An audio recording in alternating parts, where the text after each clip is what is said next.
चलिए बेहद खास मुद्दे से आज हम शो की शुरुआत करने वाले हैं, जहां पर अक्सर म्यूचुअल फंड निवेशक जो हैं ये बात बहुत कम जानते हैं कि उनके फंड को हैंडल करने के लिए एक फंड मैनेजर होता है। अब ऐसे में क्या करें जब बदल जाए फंड मैनेजर? अब ऐसे में काफ़ी निवेशक परेशान हो जाते हैं।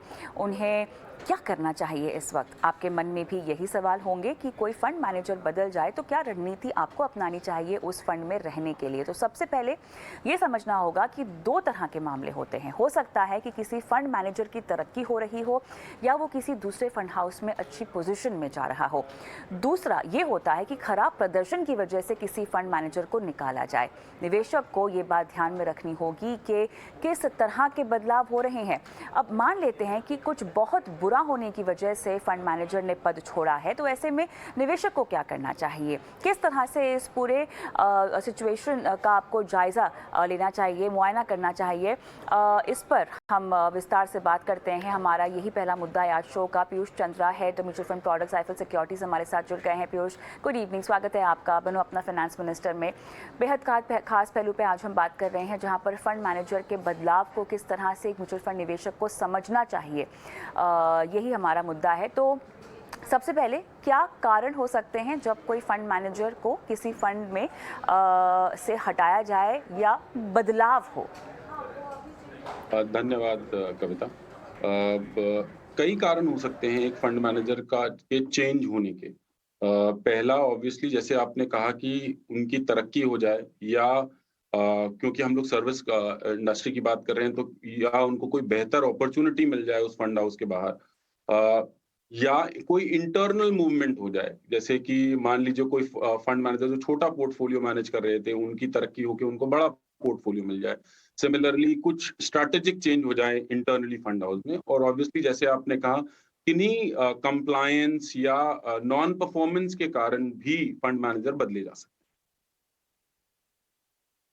इसी सिचुएशन को हम थोड़ा सा इसी का थोड़ा सा हम आकलन करते हैं, जहां पर समझने की कोशिश करते हैं कि जो आपने सिचुएशंस बताई है उनको एक म्यूचुअल फंड निवेशक को कैसे देखना चाहिए। अब अगर मैं अंडर परफॉर्मेंस की बात करूं, इस वजह से अगर किसी फंड मैनेजर को निकाला जाए तो निवेशकों का जो विश्वास होता है, जो भरोसा होता है, जो उस फंड में रहने की मंशा होती है, कहीं ना कहीं वो डगमगा जाती है। और साथ ही शायद कोई नए फंड मैनेजर के आने की संभावना और गुंजाइश के चलते इतना बुरा असर भी नहीं होगा जितना शायद खराब प्रदर्शन देखने पर हो। अब जो सिचुएशंस आपने हमें बताई हैं, इसके तहत under performance of a fund, ये जो बात है, ये कितनी आम है? देखिए, ऑब्वियसली एंडेवर फंड मैनेजर का यही होता है, या पूरी टीम जो उसके साथ काम करती है उसका यही होता है कि वो निवेशक को बेहतर रिजल्ट या बेहतर परफॉर्मेंस दे। कई कारण हो सकते हैं अंडर परफॉर्मेंस के। कभी-कभी कुछ ऐसे स्टॉक जो आपके पोर्टफोलियो में हो वो ना परफॉर्म कर रहे हों, उसके कारण भी होता है, या कुछ ऐसी भी चीजें हो सकती हैं जहां पे कि मान लीजिए एक आध कंपनी में आपका काफी ज्यादा निवेश है और उस कंपनी ने परफॉर्म नहीं किया या उस स्टॉक ने परफॉर्म नहीं किया।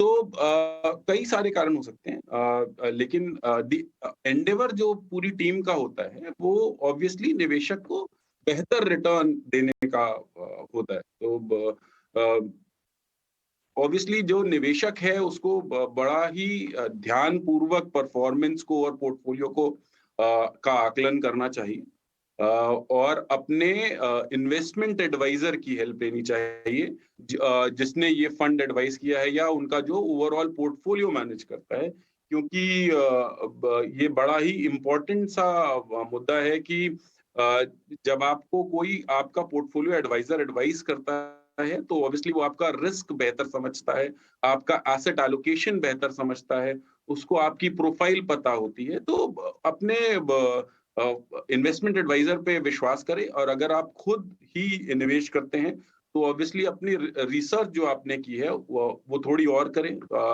और तब डिसीजन लें कि हमें नए फंड मैनेजर के साथ या नई जो टीम आएगी उसके साथ फंड में जाना चाहिए। अच्छा, ये बताएं कि पिछले कुछ सालों में इस तरह से कितने फंड मैनेजर्स को फंड्स में से मतलब बदलाव हमने देखा हो किसी भी फंड मैनेजर का? अगर आप इस तरह के कोई उदाहरण हमें दे पाएँ, उसके ज़रिए समझा पाएँ कि किस तरह से बदलाव हुआ और उस बदलाव का क्या असर हुआ उस फंड पर या म्यूचुअल फंड निवेशकों पर? मैं आपको पिछले कुछ सालों में कुछ एक दो एग्जाम्पल देना चाहूँगा। बात कुछ 2010 की है। जब उस ज़माने के एक बहुत ही नामी फंड मैनेजर और उसका समय सीईओ थे उस कंपनी के, जो कि थर्ड लार्जेस्ट एएमसी था उस समय। वो अपने करियर ग्रोथ के कारण निकल गए और वो आज एक बड़ी एएमसी के सीईओ हैं और इंडस्ट्री के काफ़ी अच्छे और लर्नेड सीईओ में से एक हैं। उनकी जगह एक सीनियर फंड मैनेजर ने ली और उस फंड मैनेजर ने इतना अच्छा काम किया कि उस एएमसी के इक्विटी मैनेजमेंट करने के तरीके को ही बदल दिया। उनका डायनामिक एसेट एलोकेशन कैटेगरी में एक बहुत बड़ा योगदान है, जो नए फंड मैनेजर उनकी बात कर रहा हूँ मैं। और आज भी वो एक बहुत बड़ा dynamic asset allocation bouquet manage कर रहे हैं उस फंड हाउस में। अ, और वो एक कारण भी है कि इस इंडस्ट्री को डायनामिक एसेट एलोकेशन कैटेगरी मिली। तो मैं ये कहूँगा फंड मैनेजर चेंज निवेशक के लिए अच्छा भी हो सकता है। साथ ही साथ मैं आपको एक और एग्जांपल देना चाहूँगा। ये एग्जांपल 2006 का है। उस समय उससे 1 आध 2 साल पहले ही मैंने अपने करियर की शुरुआत की थी। तो 2006 में एक मीडियम फंड हाउस ने उस समय के एक स्टार फंड मैनेजर को अपनी टीम में शामिल किया। और 2006-2007 में उस फंड हाउस ने कई सारे नए एनएफओ लाए जो अलग-अलग थीम्स पे थे। पर जब 2008 में मार्केट फॉल हुआ, तो उनमें से कई स्कीम के एनएवी ₹10 से ₹3 तक हो गए और निवेशक को भारी नुकसान का सामना करना पड़ा।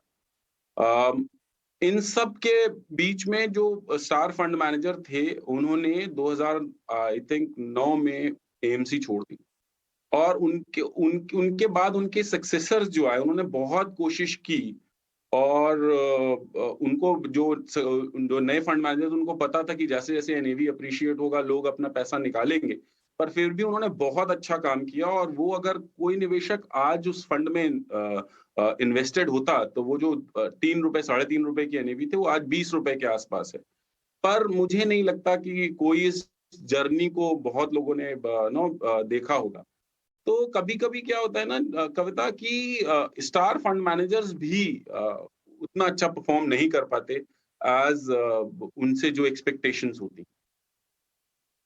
बिल्कुल, लेकिन किसी भी फंड मैनेजर को जब फंड से हटाया जाता है तो इसके पीछे जो कारण होते हैं उसमें से मुख्य कारण फंड की अंडर परफॉर्मेंस ही होती होगी ना पीयूष? ज़रूरी नहीं है। देखिए अगर आप बाय एंड लार्ज देखें तो जो मैक्सिमम फंड मैनेजर चेंजेस हुए हैं, वो करियर एलिवेशन की वजह से ज़्यादा हुए। कुछ गिने-चुने ही ऐसे किस्से होंगे जहाँ फंड मैनेजर को हटाया गया नॉन परफॉर्मेंस की वजह से। क्योंकि हमें ये कहने से पहले एक बार ये छोटी-सी चीज़ समझनी होगी कि फंड मैनेज होता कैसे है? मतलब बिहाइंड द सीन्स होता क्या है? तो म्यूचुअल फंड जो है वो एक फ्रेमवर्क के आधार पे मैनेज किया जाता है, जिसमें एक पूरी इन्वेस्टमेंट टीम होती है, ना कि केवल फंड मैनेजर। और फंड मैनेजर इसका एक पार्ट होता है। उनको सपोर्ट करने के लिए को फंड मैनेजर्स होते हैं, रिसर्च एनालिस्ट होते हैं। तो केवल फंड मैनेजर के निकल जाने से या फंड मैनेजर की ही ज़िम्मेदारी फंड परफॉर्मेंस की नहीं होती, पूरी टीम की ज़िम्मेदारी होती है। और जैसे कि मैंने कहा कि केवल फंड मैनेजर के निकल जाने से बहुत ज़्यादा फ़र्क नहीं पड़ना चाहिए आपकी स्कीम पे, क्योंकि बाकी टीम इंटैक्ट होती है। तो करियर एलिवेशन सबसे बड़ा कारण है फंड मैनेजर चेंज होने का। और उसके बाद ऑब्वियसली कुछ-कुछ केसेज़ में नॉन परफॉर्मेंस भी एक कारण है, या तो रीशफलिंग हुई है या कुछ नॉन कंप्लायंट चीज़ों की वजह से कुछ फंड मैनेजर्स को अगर निकाला गया हो तो। मुख्यतः करियर एलिवेशन ही कारण रहा।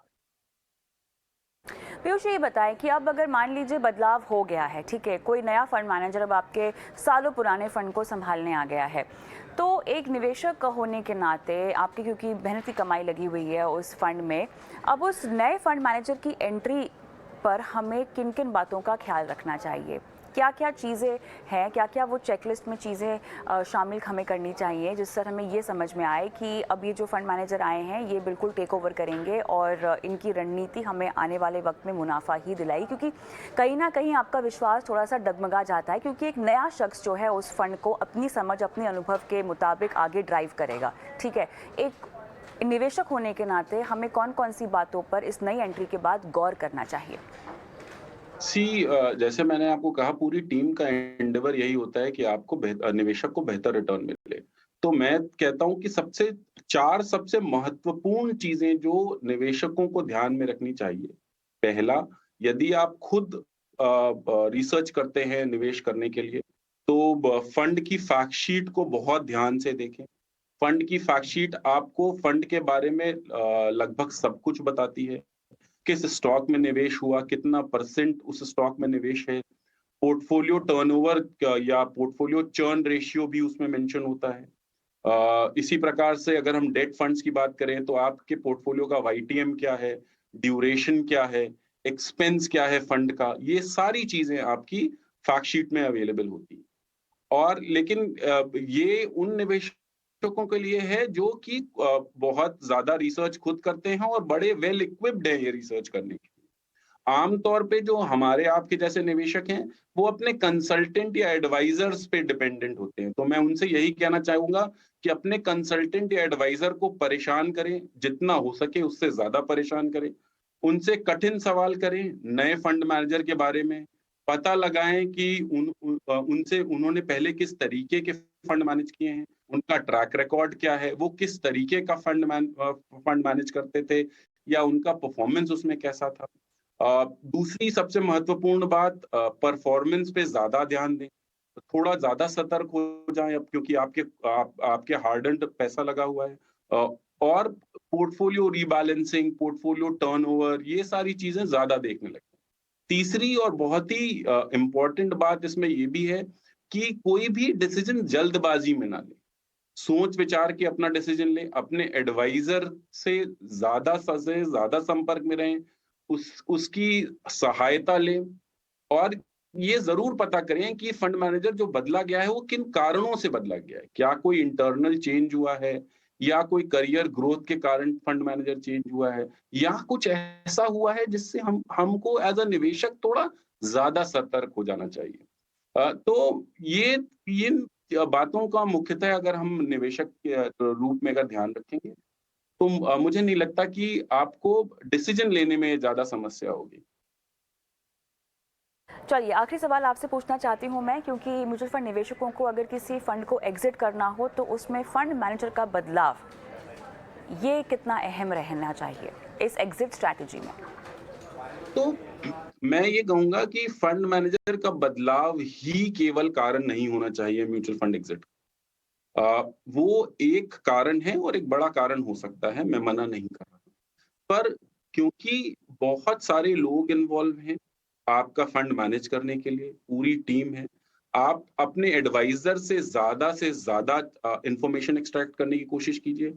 उससे जैसे एक अच्छा डॉक्टर होता है, उस तरीके की दोस्ती बनाइए।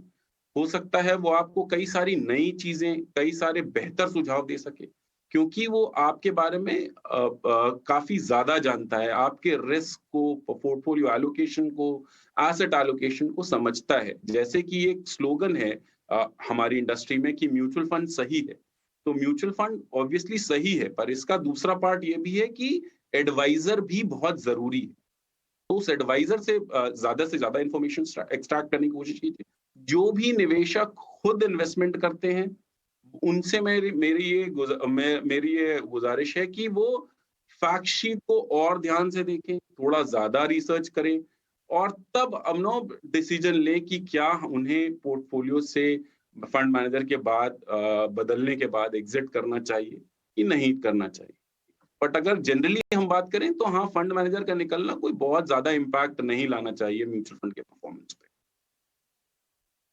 चलिए, पीयूष, बहुत बहुत धन्यवाद, आपने समय निकाला और इतने बेहद अहम मुद्दे पर हमारे दर्शकों का मार्गदर्शन भी किया। हम शो को आगे बढ़ाते हैं और अब बात करते हैं महिला